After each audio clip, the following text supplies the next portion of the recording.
Hi miracle makers, ഞാൻ നിങ്ങളുടെ manifestation coach. Good morning. എല്ലാവരും വളരെ സന്തോഷത്തോടുകൂടി സമാധാനത്തോടുകൂടി ഇരിക്കുന്നു എന്ന് വിശ്വസിക്കുന്നു. ഇന്ന് ഞാനിവിടെ 17 സെക്കൻഡ് റൂളിനെ കുറിച്ചാണ് പറയുന്നത്. അതായത് 17 സെക്കൻഡ് റൂള് നിങ്ങൾക്ക് എല്ലാവർക്കും അറിയാവുന്നതായിരിക്കാം, നിങ്ങൾ പല വീഡിയോയിലൂടെ കേട്ടിട്ടുള്ളതായിരിക്കാം. പക്ഷെ എൻ്റെ ഒരു വേർഷൻ അല്ലെങ്കിൽ എൻ്റെ ഒരു പോയിന്റ് ഓഫ് വ്യൂവിൽ ഈ 17 സെക്കൻഡ് റൂളിനെ കുറിച്ച് സംസാരിക്കണമെന്ന് എനിക്കുണ്ട്. അപ്പോൾ നമുക്ക് 17 സെക്കൻഡ് റൂളിനെ കുറിച്ച് നോക്കാം. നമ്മളുടെ മനുഷ്യന്റെ മനസ്സെന്ന് പറയുന്നത് ഒരു ദിവസം ഒരുപാട് അനേകായിരം ചിന്തകൾ കടന്നു പോകുന്ന ഒരു മനസ്സാണ്. ഈ ചിന്തകളിൽ നിങ്ങൾക്ക് എത്ര ചിന്തകൾ ഓർമ്മിച്ചെടുക്കാൻ പറ്റുമെന്ന് പറയാനൊക്കില്ല. കാരണം ഈ ചിന്തകളെല്ലാം വന്ന് അങ്ങ് പോകും. അത് ഒരിക്കലും നമ്മുടെ സബ് കോൺഷ്യസ് മൈൻഡിലോട്ട് കയറുന്ന ചിന്തകൾ എന്ന് പറഞ്ഞാൽ വളരെ കുറവുകളാണ്. നിങ്ങൾക്ക് ഒരുപാട് ആഗ്രഹങ്ങൾ ഉണ്ടായിരിക്കാം, നിങ്ങൾ ആഗ്രഹങ്ങളെ കുറിച്ചൊക്കെ ചിന്തിക്കുന്നുണ്ടായിരിക്കാം. പക്ഷെ ആ ആഗ്രഹം അതിൻ്റെ പൂർണ്ണതയിൽ അല്ലെങ്കിൽ അതിൻ്റെ ആവശ്യം എത്രത്തോളം ആണെന്നുള്ള അതിൻ്റെ പ്രാധാന്യത്തോടു കൂടി സബ് കോൺഷ്യസ് മൈൻഡിലോട്ട് എത്തുന്നു എന്നൊരിക്കലും നമുക്ക് പറയാൻ കഴിയില്ല. കാരണം നിങ്ങളൊരു ഡേ ഡ്രീമിംഗ് പോലെ ആ ആഗ്രഹത്തെക്കുറിച്ച് ചിന്തിച്ചു വിടുന്നതായിരിക്കും. ഇന്നത്തെ വീഡിയോയിൽ നമുക്ക് എങ്ങനെ നമ്മുടെ ആഗ്രഹത്തെ സബ് കോൺഷ്യസ് മൈൻഡിൽ എത്തിക്കാം, അല്ലെങ്കിൽ സബ് കോൺഷ്യസ് മൈൻഡിൽ നമുക്കതിനെ ഹോൾഡ് ചെയ്യാൻ കഴിയും എന്നതാണ് പറയുന്നത്. 17 സെക്കൻഡ് എന്ന് പറയുന്നത് വളരെയധികം ഇമ്പോർട്ടൻ്റ് ആയിട്ടുള്ള ഒരു ടൈം ആണ് ലോ ഓഫ് അട്രാക്ഷനിൽ. അതായത് സയൻറ്റിഫിക്കലി പറയുന്നത്, നമ്മളുടെ ഒരു ഗോൾ അല്ലെങ്കിൽ ഒരു തോട്ട്, നമുക്ക് ഒരു ചിന്ത 17 സെക്കൻഡ് നമ്മളുടെ മനസ്സിൽ, മിനിമം 17 സെക്കൻഡ് നമ്മുടെ മനസ്സിൽ ഹോൾഡ് ചെയ്യാൻ കഴിയുമെന്നുണ്ടെങ്കിൽ ആ ചിന്ത നമ്മളുടെ സബ് കോൺഷ്യസ് മൈൻഡിൽ എത്തുന്നതായിരിക്കും. അപ്പോൾ നിങ്ങൾക്ക് ഒരാഗ്രഹം നേടണമെന്നുണ്ടെങ്കിൽ, ഒരു എക്സാമ്പിളായിട്ട് നിങ്ങൾ ആഗ്രഹിച്ചൊരു വീട് സ്വന്തമാക്കും. അപ്പം നമുക്ക് എങ്ങനെ ഇത് 17 സെക്കൻഡ് വഴി അച്ചീവ് ചെയ്യാമെന്ന് നോക്കാം. ഫസ്റ്റ് സ്റ്റെപ്പ് എന്ന് പറയുന്നത്, നിങ്ങൾക്കൊരു ഡിസയർ അല്ലെങ്കിൽ നിങ്ങൾക്കൊരു ആഗ്രഹം വേണം. ആ ആഗ്രഹമാണ് നിങ്ങളുടെ ഇഷ്ടപ്പെട്ട ഒരു വീട്. അതായത് നിങ്ങൾക്ക് ഒരു പ്രത്യേക ഒരു സ്വപ്നം കാണും വീടിനെ കുറിച്ച്, നിങ്ങളുടെ സ്വപ്നഭാവന, അതാണ് നിങ്ങളുടെ ആഗ്രഹം. സെക്കൻഡ് സ്റ്റെപ്പ് എന്ന് പറയുന്നത് വിഷ്വലൈസേഷൻ. നിങ്ങൾക്കറിയാം, വിഷ്വലൈസേഷനും ഗ്രാറ്റിറ്റ്യൂഡും എന്ന് പറയുന്നത് ലോ ഓഫ് അട്രാക്ഷൻ്റെ വലതും ഇടതും കൈ, അത് വലത് കൈയും ഇടത് കൈയും എന്ന് പറയുന്നത് പോലെ വളരെ ഇമ്പോർട്ടൻ്റ് ആയിട്ടുള്ള 2 സ്റ്റെപ്പാണ് വിഷ്വലൈസേഷനും ഗ്രാറ്റിറ്റ്യൂഡും. അപ്പോൾ നമ്മൾ അടുത്തതായിട്ട് പ്രാക്ടീസ് ചെയ്യേണ്ടത് വിഷ്വലൈസേഷൻ. വിഷ്വലൈസേഷൻ എന്ന് പറയുന്നത് പ്രത്യേകിച്ചൊന്നുമില്ല. വിഷ്വൽ എന്ന് വെച്ചാൽ എന്താണ്? ചിത്രം. നമ്മൾ ആഗ്രഹിക്കുന്ന കാര്യം അല്ലെങ്കിൽ നമ്മളുടെ ചിന്തയെ ചിത്രത്തിന്റെ രൂപത്തിലേക്ക് മാറ്റുക. അതായത് നിങ്ങളുടെ സ്വപ്ന ഭവനം എന്നുള്ളത്, നിങ്ങൾ അതിൻ്റെ ഒരു ഇമേജ് നിങ്ങളുടെ മനസ്സിൽ കാണുക, അതെങ്ങനെയാണെന്നുള്ളത്. ഇപ്പം നിങ്ങൾ ആലോചിക്കുക, ഈ 17 സെക്കൻഡ് ഞാൻ ഈ ഇതെന്താണ് ആലോചിച്ചിരിക്കുന്നത്, ഇത്ര സ്വപ്ന ഭവനം വേണം എന്നൊരു തോട്ടിന് 17 സെക്കൻഡ് വേണം, അതിൽ ചെറുതല്ലേ ഉള്ളൂ. അപ്പോൾ നിങ്ങൾ എന്താണ് അതിന് ഡീറ്റെയിൽ കൊടുക്കുക. നിങ്ങളുടെ വീടിന് ഏത് പെയിന്റ് അടിക്കണം, നിങ്ങളുടെ വീട് എവിടെയാണ് സ്ഥിതി ചെയ്യേണ്ടത്, പുഴക്കരയിൽ വേണോ അല്ലെങ്കിൽ റോഡ് സിറ്റിയിൽ വേണോ, നിങ്ങളുടെ വീടിന്റെ മുമ്പിൽ ഏത് കളർ ടൈൽസ് ഇടണം, എന്തൊക്കെ ചെടികൾ വേണം, വീടിന്റെ എത്ര മുറികൾ വേണം, അല്ലെങ്കിൽ നിങ്ങളുടെ കിച്ചൺ എങ്ങനെ ഇരിക്കണം, ബെഡ്റൂം എങ്ങനെ ഇരിക്കണം, അതിൽ എന്തൊക്കെ അപ്ലയൻസസ് വേണം, എന്തൊക്കെ ഇലക്ട്രിക് ഉപകരണങ്ങൾ വേണം, അതെല്ലാം നിങ്ങൾ ഡീറ്റെയിൽ ആയിട്ട് ഇങ്ങനെ കണ്ടു കഴിഞ്ഞാൽ 17 സെക്കൻഡ് അല്ല, വേണമെങ്കിൽ 1 മണിക്കൂർ 2 മണിക്കൂറോ നിങ്ങൾക്ക് ഇത് ചിന്തിക്കാനുള്ള കാര്യങ്ങൾ കിട്ടും. അപ്പോൾ നിങ്ങൾ വിഷ്വലൈസ് ചെയ്യുകയാണ് വേണ്ടത്. അത് മിനിമം ആദ്യം നിങ്ങൾ സ്റ്റാർട്ട് ചെയ്യുമ്പോൾ ഒരു 3 സെക്കൻഡിൽ നിങ്ങളുടെ ഡിസയറിനെ ഹോൾഡ് ചെയ്യാൻ ശ്രമിക്കുക. കാരണം നമുക്കറിയാം, നമ്മൾക്ക് ഒരുപാട് നേരം കോൺസെൻട്രേറ്റ് ചെയ്യാനുള്ള കഴിവ് ഇപ്പോഴത്തെ ഈ യുഗത്തിൽ, ഇപ്പോഴത്തെ ഈ ഒരു കാലഘട്ടത്തിലില്ല. കാരണം നിങ്ങൾ തന്നെ ആലോചിച്ചു, ഇൻസ്റ്റാഗ്രാമൊക്കെ യൂസ് ചെയ്യുമ്പോൾ, പണ്ട് നമ്മൾ യൂട്യൂബ് യൂസ് ചെയ്യുമ്പോൾ നമ്മൾ ഒരു വീഡിയോ 1 മണിക്കൂർ ഉണ്ടെങ്കിലോ അല്ലെങ്കിൽ 30 മിനിറ്റ് ഉണ്ടെങ്കിലോ നമ്മൾ കാണുമായിരുന്നു. പക്ഷെ ഇപ്പം നമ്മളുടെ ആ ഒരു കോൺസെൻട്രേഷൻ അത് ഒരുപാട് കുറഞ്ഞിട്ടുണ്ട്. നമ്മളത് ചെയ്യും, ഷോർട്സിലോട്ടാണ് നമുക്ക് താല്പര്യം. 1 മിനിറ്റ് അല്ലെങ്കിൽ 30 സെക്കൻഡ്, അതിൽ കൂടുതൽ നമുക്ക് കോൺസെൻട്രേറ്റ് ചെയ്യാൻ പറ്റില്ല. ഇപ്പോൾ ഒരു വീഡിയോ നമ്മൾ സ്റ്റാർട്ട് ചെയ്താലും കുറച്ച് കഴിയുമ്പോൾ നമ്മളത് മാറ്റിയിട്ട് താഴെയുള്ളൊരു വീഡിയോ കാണും, അല്ലേ? എന്ന് വെച്ചാൽ നമ്മളുടെ ഇപ്പോഴത്തെ കോൺസെൻട്രേഷൻ എന്ന് പറയുന്നത് വളരെയധികം കുറഞ്ഞു വരികയാണ്. അപ്പം നമ്മൾ ആദ്യം ഈ ടെക്നിക്ക് ചെയ്യുമ്പോൾ 3 സെക്കൻഡെങ്കിലും ഹോൾഡ് ചെയ്യുക. നമ്മളുടെ ആ ഡിസയറിനെ കുറിച്ചിട്ട് വിഷ്വലൈസ് ചെയ്യുക.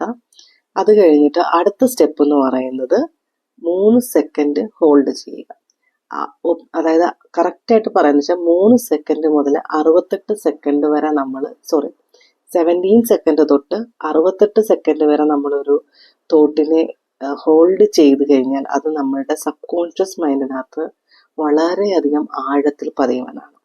അപ്പോൾ നമുക്ക് പെട്ടെന്നൊരു ദിവസം വന്നിട്ട് ഇത്രയും നേരം ഒരു തോട്ടിന് ചിന്തിക്കാൻ പറ്റില്ല. കാരണം അതിൻ്റെ ഇടയ്ക്ക് നമുക്ക് ഡിസ്ട്രാക്ഷൻ വരും, വേറെ തോട്ടുകൾ വരും. അപ്പോൾ ഇത് എഫക്റ്റീവായിട്ട് വരത്തില്ല. അപ്പം നമ്മൾ എന്ത് ചെയ്യും? സ്റ്റാർട്ട് ചെയ്യുന്നത് 3 സെക്കൻഡിലായിരിക്കും. അത് കഴിഞ്ഞിട്ട് പതിയെ നിങ്ങൾക്ക് 3 സെക്കൻഡിനകത്ത് ഈസി ആയിട്ട് ഈ തോട്ടിനെ ഹോൾഡ് ചെയ്യാൻ പറ്റുന്നെങ്കിൽ 17 സെക്കൻഡിലോട്ട് നിങ്ങൾ ഇൻക്രീസ് ചെയ്യുക നിങ്ങളുടെ ടൈം. ഈ 17 സെക്കൻഡിനകത്ത് നിങ്ങൾക്ക് ഈ തോട്ട് ഹോൾഡ് ചെയ്യാൻ പറ്റുന്നുണ്ടെന്നുണ്ടെങ്കിൽ 68 സെക്കൻഡിലേക്ക് 68 സെക്കൻഡ് നിങ്ങൾ ഈ ഒരു തോട്ടിനെ കുറിച്ച് ചിന്തിക്കുക, വിഷ്വലൈസ് ചെയ്യുക. അങ്ങനെ 68 സെക്കൻഡ് നിങ്ങൾക്ക് ഈ ഒരു തോട്ടിനെ 17 to 68 സെക്കൻഡിനകത്ത് നിങ്ങൾക്ക് ഈ തോട്ടിനെ വിഷ്വലൈസ് ചെയ്ത് നിർത്താൻ കഴിയുന്നുണ്ടെങ്കിൽ ഉറപ്പായിട്ട് നിങ്ങളുടെ ആഗ്രഹം സബ് കോൺഷ്യസ് മൈൻഡിനകത്ത് പതിയുകയും നിങ്ങൾക്ക് ആഗ്രഹം വളരെയധികം പെട്ടെന്ന് അച്ചീവ് ചെയ്യുവാനും സാധിക്കുന്നതാണ്. അടുത്ത സ്റ്റെപ്പ് എന്ന് പറയുന്നത് let go and hello. Let go എന്ന് വെച്ചാൽ എന്താണ്? നമ്മളൊരു കാര്യത്തിനെ കുറിച്ച് ഒരുപാട് നേരം ചിന്തിച്ചതിന് ശേഷം അതിനെ അങ്ങ് പെട്ടെന്ന് വിടുക. എന്നുവെച്ചാൽ അത് നമ്മുടെ കഴിഞ്ഞു, നമ്മൾ ചിന്തിച്ചു, നമ്മളുടെ പാർട്ട് കഴിഞ്ഞു. നമ്മൾ അതിനകത്ത് ഇങ്ങനെ ഹോൾഡ് ഓൺ ചെയ്തുകൊണ്ടിരുന്നു കഴിഞ്ഞാൽ, നമ്മൾ അതിനെ ആ ചിന്ത ഇങ്ങനെ പിടിച്ചു വെച്ചുകൊണ്ടിരുന്നു കഴിഞ്ഞാൽ ഒരിക്കലും അത് നടക്കുന്നതല്ല. പക്ഷെ നമ്മൾ അതിനെ ചിന്തിച്ചു കഴിഞ്ഞു, താങ്ക് യു യൂണിവേഴ്സ്, എനിക്കത് നേടിയതായിട്ട് നമ്മൾ നേടിയതായിട്ട് നമ്മൾ ചിന്തിച്ചു, അതിന് താങ്ക് യു പറഞ്ഞ് നമ്മൾ ആ ഒരു തോട്ടിനെ വിടുക. അങ്ങനെ വിടുന്നതിനാണ് ലെറ്റ് ഗോ എന്ന് പറയുന്നത്. അങ്ങനെ വിടുന്നത് എപ്പോഴാണ്? നമ്മൾ പൂർണ്ണമായിട്ടും യൂണിവേഴ്സിനെ വിശ്വസിക്കുമ്പോഴേ നമുക്ക് ആ ഒരു തോട്ടിനെ സന്തോഷത്തോടു കൂടി വിടുവാൻ പറ്റത്തുള്ളൂ. എന്നുവെച്ചാൽ യൂണിവേഴ്സ് നമുക്കത് തരും എന്നൊരു ഉറപ്പ് നമ്മളുടെ മനസ്സിലുണ്ട്. അല്ലെങ്കിൽ നിങ്ങൾ വിശ്വസിക്കുന്ന ദൈവം അത് നിങ്ങൾക്ക് തരും എന്നൊരു ഉറപ്പുണ്ട്, വിശ്വാസം ഉണ്ടെങ്കിൽ മാത്രമേ നിങ്ങൾക്ക് ആ തോട്ടിനെ വിടാൻ കഴിയൂ, അല്ലേ? അല്ല, അങ്ങനെ ഒരു സംശയം ഉണ്ടെന്നുണ്ടെങ്കിൽ നിങ്ങൾക്ക് ഒരിക്കലും ആ തോട്ടിനെ കംപ്ലീറ്റ്ലി വിടാനൊക്കത്തില്ല. നിങ്ങൾ ചിന്തിക്കും, ദൈവം ഇത് നടക്കുമായിരിക്കും, എനിക്ക് കിട്ടുമായിരിക്കുമോ? സംശയങ്ങൾ നിറഞ്ഞൊരു മനസ്സായിരിക്കും. അപ്പോൾ ഗൗതമ ബുദ്ധൻ തന്നെ പറഞ്ഞിട്ടുണ്ട്, what you believe you will become. അതായത് നിങ്ങൾ എന്ത് വിശ്വസിക്കുന്നുവോ നിങ്ങൾ അതായി തീരുന്നു. അതായത് നിങ്ങൾക്ക് ഈ വീട് കിട്ടും എന്ന് നിങ്ങൾ വിശ്വസിച്ചു കഴിഞ്ഞാൽ നിങ്ങൾക്ക് ആ വീട് കിട്ടുന്നതായിരിക്കും. ഇപ്പൊ നിങ്ങളൊരു സാമ്പത്തിക ബുദ്ധിമുട്ടിന് വേണ്ടിയാണ്, അതായത് നിങ്ങൾക്ക് കുറച്ച് പൈസ അത്യാവശ്യമായിട്ട് വേണം, അതിന് വേണ്ടിയിട്ടാണ് ഈ ടെക്നിക്ക് ഉപയോഗിക്കുന്നതെന്ന് വെച്ചോ. പക്ഷെ ഒരിക്കലും നിങ്ങൾ ചിന്തിക്കരുത്, 17 സെക്കൻഡ് ഞാൻ ചിന്തിച്ചത് കൊണ്ട് നാളെ എനിക്ക് ഒരാൾ വന്നിട്ട് ഇപ്പം നിങ്ങൾക്കൊരു 10,000 രൂപയുടെ ആവശ്യമുണ്ട്, ഒരാൾ വന്നിട്ട് നിങ്ങൾക്ക് 10,000 രൂപ തരും എന്നൊരിക്കലും നിങ്ങൾ ചിന്തിക്കരുത്. അത് തെറ്റായ ഒരു ചിന്തയാണ്. നമ്മൾ ഈ ടെക്നിക്കുകളൊക്കെ ചെയ്യുന്നത് എന്തിനാണ്? നമ്മളുടെ ആഗ്രഹങ്ങളെ നമുക്ക് പെട്ടെന്ന് അച്ചീവ് ചെയ്യാൻ വേണ്ടിയിട്ടാണ്. അതിൻ്റെ അർത്ഥം വെറുതെ ഒരാൾ നീ ഇന്നലെ ലോ ഓഫ് അട്രാക്ഷൻ ചെയ്തല്ലോ 10,000 രൂപയ്ക്ക് എന്ന് പറഞ്ഞ് കൊണ്ടുതരും എന്നല്ല. നിങ്ങൾക്ക് പൈസ കിട്ടുവാൻ വളരെയധികം പോസിബിളായിട്ട് ഒരുപാട് വഴികളുണ്ടായിരിക്കാം. അതിലേതെങ്കിലും ഒരു വഴി നിങ്ങൾക്ക് കിട്ടും. അതാണ് ഈ 17 സെക്കൻഡ് അല്ലെങ്കിൽ ഈ ലോ ഓഫ് അട്രാക്ഷൻ പറയുന്നത് തന്നെ അതാണ്. അല്ലാണ്ട് വെറുതെ ഇരുന്നിട്ട് നമുക്ക് ഇങ്ങനെ പൈസ കിട്ടും. ചിലരുടെ അടുത്ത് ഗോള്, ഇപ്പൊ ക്ലാസ് ഒക്കെ എടുക്കുമ്പോൾ ഞാൻ ചിലരുടെ അടുത്ത് ഡിസയർ എഴുതാൻ പറയും, നിങ്ങളുടെ ഗോളുകൾ എഴുതാൻ പറയും. എനിക്കാണെങ്കിൽ 1 കോടി രൂപ വേണം, എനിക്ക് ലോട്ടറി അടിക്കണം, 50 ലക്ഷത്തിന്റെ ലോട്ടറി അടിക്കണം. 50 ലക്ഷത്തിന്റെ ലോട്ടറി ഓക്കെ, 1 കോടി രൂപ വേണം എന്ന് പറയുന്നത് ടൈം ഫ്രെയിം വെച്ചിരിക്കുന്നത് 6 മന്ത്, 6 മാസത്തിനുള്ളിൽ 1 കോടി രൂപ വേണം. അവരുടെ വരുമാനം എന്ന് പറയുന്നത് ചിലപ്പം 25,000 രൂപയായിരിക്കാം, 30,000 രൂപയായിരിക്കാം. ഞാൻ ഒരിക്കലും തെറ്റാണെന്ന് പറയുന്നില്ല. 1 കോടി രൂപ വേണം എന്ന് പറയുന്ന ഡിസയർ ഒരിക്കലും തെറ്റല്ല. പക്ഷെ ടൈം ഫ്രെയിം കൂടി നമ്മളൊന്ന് ആലോചിക്കുക. ഈ ഒരു സമയത്തിനുള്ളിൽ നിങ്ങൾക്ക് 1 കോടി എത്തുവാൻ വേണ്ടിയിട്ട് എന്തെങ്കിലും പോസിബിലിറ്റി ഉണ്ടോ? നിങ്ങൾ എന്തെങ്കിലും ബിസിനസ് ചെയ്യാൻ ഉദ്ദേശിക്കുന്നുണ്ടോ? അല്ലെങ്കിൽ നിങ്ങൾക്ക് എന്തെങ്കിലും എക്സ്ട്രാ സ്കില്ലുകൾ നിങ്ങൾ ഡെവലപ്പ് ചെയ്യാൻ ആഗ്രഹിക്കുന്നുണ്ടോ? ഇതൊന്നും ചെയ്യാതെ നിങ്ങൾ 25,000 രൂപയ്ക്ക് ഉള്ള സ്കില്ല് കൊണ്ട് മാത്രം ഇരുന്നിട്ട് 1 കോടി രൂപയിലേക്ക് എത്തുക എന്ന് പറയുന്നത് അത് വളരെ ബുദ്ധിമുട്ടാണ്. നമ്മൾ എന്താണ് വേണ്ടത്? ഈ ലോ ഓഫ് അട്രാക്ഷൻ ചെയ്യുന്നതിൻ്റെ കൂടെ തന്നെ നമ്മളുടെ വൈബ്രേഷൻ ഉയർത്തണം, അതേപോലെ നമ്മളുടെ സ്റ്റാൻഡേർഡ് ഉയർത്തണം.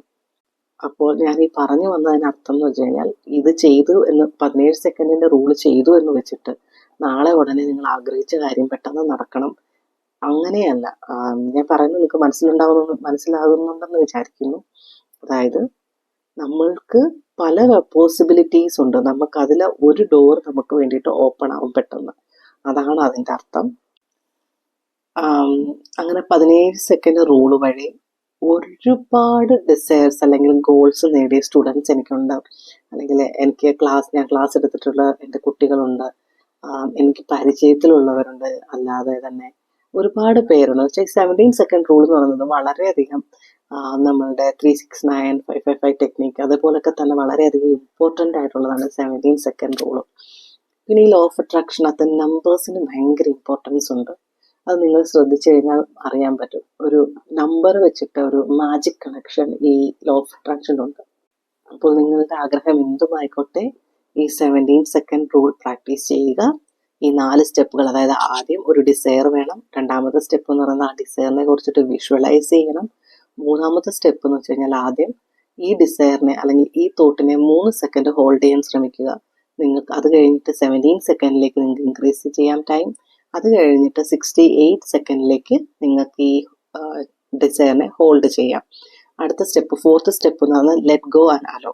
അതായത് ഈ ചിന്തയെ നിങ്ങൾക്ക് ആ സ്വപ്നം അല്ലെങ്കിൽ നിങ്ങൾ ആഗ്രഹിച്ച കാര്യം ലഭിച്ചു എന്ന് കരുതി യൂണിവേഴ്സിനോട് താങ്ക് യു പറഞ്ഞിട്ട് ആ ഒരു ചിന്തയെ വിട്ടുകളയുക. പിന്നെ നിങ്ങൾക്ക് കുറേ വിട്ടുകളയെന്ന് പറഞ്ഞാൽ പിന്നെ നിങ്ങൾ ചെയ്യേണ്ട എന്നല്ല, പിന്നെ നിങ്ങൾക്ക് കുറേ കഴിഞ്ഞിട്ട് വേണമെങ്കിൽ ഇത് അടുത്ത 17 സെക്കൻഡ് നോക്കാം, അല്ലെങ്കിൽ പിറ്റേ ദിവസം 17 സെക്കൻഡ് ഇതേപോലെ നോക്കാം. അതാണ് ലെറ്റ് ഗോ എന്ന് പറയുന്നത്. ഈ 17 സെക്കൻഡ് റൂൾ കൊണ്ടിട്ട് നിങ്ങളുടെ ലൈഫിൽ എന്തെങ്കിലും മാറ്റം ഉണ്ടായിട്ടുണ്ടെന്നുണ്ടെങ്കിൽ താഴെ കമൻറ്റ് ചെയ്യുക. പിന്നെ ഞാൻ ഇവിടെ ആഡ് ചെയ്യുന്ന ഒരു കാര്യം, ഞാനാണെങ്കിൽ ഓൺലൈൻ ക്ലാസ്സസ് എടുക്കുന്നുണ്ട്. NLP, reiki healing, inner child healing, പിന്നെ ഹീൽ ആൻഡ് റൈസ് എന്ന് പറഞ്ഞിട്ടൊരു ലോ ഓഫ് അട്രാക്ഷൻ കോഴ്സും ഞാൻ എടുക്കുന്നുണ്ട്. ഈ ഓൺലൈൻ കോഴ്സിനെ കുറിച്ചിട്ട് നിങ്ങൾക്ക് എന്തെങ്കിലും അറിയണം എന്നുണ്ടെങ്കിൽ അല്ലെങ്കിൽ നിങ്ങൾക്ക് ഇൻട്രസ്റ്റഡ് ആണെന്നുണ്ടെങ്കിൽ താഴെ കാണുന്ന വാട്സപ്പ് നമ്പറിനകത്ത് മെസ്സേജ് അയയ്ക്കുക. എൻ്റെ നെക്സ്റ്റ് ബാച്ച് സ്റ്റാർട്ട് ചെയ്യുന്നത് ഫെബ്രുവരി 1 ഞാൻ പറഞ്ഞിട്ടില്ല, ഞാനാണെങ്കിൽ വർക്ക് ചെയ്യുകയാണ്. ഞാൻ UK-യിലാണ്. അപ്പം ടൈം ഡിഫറൻസ് ഉണ്ട്, പിന്നെ എൻ്റെ വർക്ക് ഷെഡ്യൂളുണ്ട്. അതിനനുസരിച്ചാണ് ഞാൻ ഈ ക്ലാസ്സുകൾ അറേഞ്ച് ചെയ്യുന്നത്. അപ്പം നെക്സ്റ്റ് ക്ലാസ് എന്ന് പറയുന്നത് ഫെബ്രുവരി 1 തൊട്ടിട്ടാണ് ഞാനിപ്പം സ്റ്റാർട്ട് ചെയ്യാൻ പോകുന്നത്. കാരണം ഇതിൻ്റെ ഇടയ്ക്ക് ഞാൻ നാട്ടിലൊക്കെ ആയിരുന്നു, നിങ്ങൾക്കറിയാമല്ലോ. അത് കഴിഞ്ഞ് തിരിച്ചു വന്നതേ ഉള്ളൂ. അപ്പം കുറച്ചൊരു സമയമെടുക്കും ഇവിടെ ഒന്ന് സെറ്റിൽ ആക്കാനായിട്ട്. അപ്പം അടുത്ത ക്ലാസ് എന്നത് ഫെബ്രുവരി 1 നിങ്ങൾക്ക് താല്പര്യമുള്ളവർ, എൻ്റെ ഡീറ്റെയിൽസ് അറിയണം എന്നുള്ളവർ വാട്സപ്പിൽ മെസ്സേജ് അയയ്ക്കുക. Thank you. പിന്നെ ഒരുപാട് പേര് ഈ വീഡിയോ കാണുന്നതിൽ ഒരു 60% പേരും സബ്സ്ക്രൈബ് ചെയ്യാതെയാണ് കാണുന്നത്. ജസ്റ്റ് ഒരു റിമൈൻഡർ, ഈ വീഡിയോസൊക്കെ നിങ്ങൾക്ക് എന്തെങ്കിലും രീതിയിൽ ഉപയോഗപ്രദമാണ് അല്ലെങ്കിൽ ഹെൽപ്ഫുൾ ആണെന്ന് തോന്നുന്നുണ്ടെങ്കിൽ എൻ്റെ ചാനൽ സബ്സ്ക്രൈബ് ചെയ്യുക. അതേപോലെ തന്നെ നിങ്ങളുടെ ഫ്രണ്ട്സിനും മറ്റുള്ളവർക്കും വീഡിയോസ് ഷെയർ ചെയ്ത് കൊടുക്കുക. Thank you.